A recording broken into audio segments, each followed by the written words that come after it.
स्वामी विवेकानंद से लेकर American scientist Robert जे Oppenheimer तक और महात्मा गांधी से लेकर सर एपीजे अब्दुल कलाम तक भगवत गीता ने उन सभी लोगों को प्रभावित किया है जिन्होंने इसे पढ़ा है। आज हम भगवत गीता की 4 महत्वपूर्ण चीजों पर बात करेंगे। आगे बढ़ने से पहले बता दूं कि भगवत गीता किसी भी विशेष समुदाय, जाति या धर्म के लोगों के लिए नहीं है, ये संपूर्ण मानव जाति के लिए है। तो चलिए वीडियो को शुरू करते हैं। नंबर 1, भगवत गीता के अध्याय 2 श्लोक नंबर 63 में भगवान श्री कृष्ण बताते हैं कि मोह से क्रोध उत्पन्न होता है और क्रोध से स्मरण शक्ति का नाश होता है और स्मरण शक्ति के नाश होने से बुद्धि नष्ट हो जाती है और बुद्धि के नष्ट होने पर मनुष्य का पतन शुरू हो जाता है। अगर आसान शब्दों में बताऊं तो जब किसी की इच्छा पूरी नहीं होती है तो उसे क्रोध आता है और जब उसे क्रोध आता है तो उसकी बुद्धि काम करना बंद कर देती है। इसी कारण वो क्रोध में सही और गलत निर्णय नहीं ले पाता है और कुछ ऐसा कर बैठता है जिससे उसे बाद में पछताना पड़ता है। नंबर 2,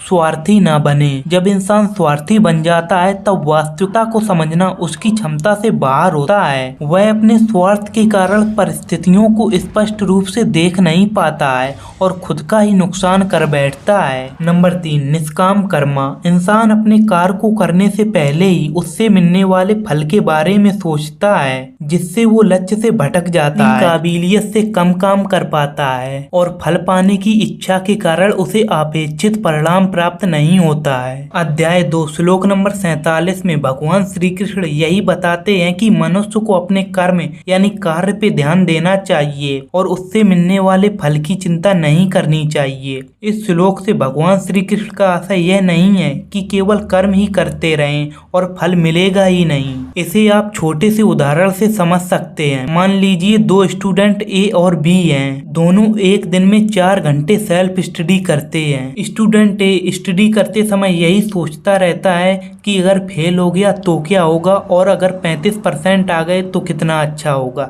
मैंने 35% इसलिए बोला क्योंकि स्टूडेंट ए एक बैक बेंचर है और 35% की अहमियत एक बैक बेंचर अच्छे से समझता है। कोई नई टॉपिक पर आते हैं। वहीं स्टूडेंट बी केवल अपने कर्म यानी स्टडी पर ध्यान देता है। तो आप समझ सकते हैं कि दोनों स्टूडेंट में रिजल्ट किसका अच्छा होगा। नंबर 3, सकारात्मक सोचें। आपने ये कहावत तो जरूर सुनी होगी कि जो जैसा सोचता है वो वैसा ही बन जाता है और ये बात बिल्कुल सत्य है क्योंकि जो जैसा सोचता है वह वैसा ही कर्म करता है और वैसा ही बन जाता है। इसलिए आपका जो भी गोल है उसे आप अपने मिरर पर लिख भी सकते हैं। इससे होगा ये कि आपके सबकॉन्शियस माइंड में ये प्रिंट हो जाएगा कि आपका गोल क्या है और आपके अपने गोल से डिस्ट्रैक्ट होने के चांसेस कम हो जाएंगे।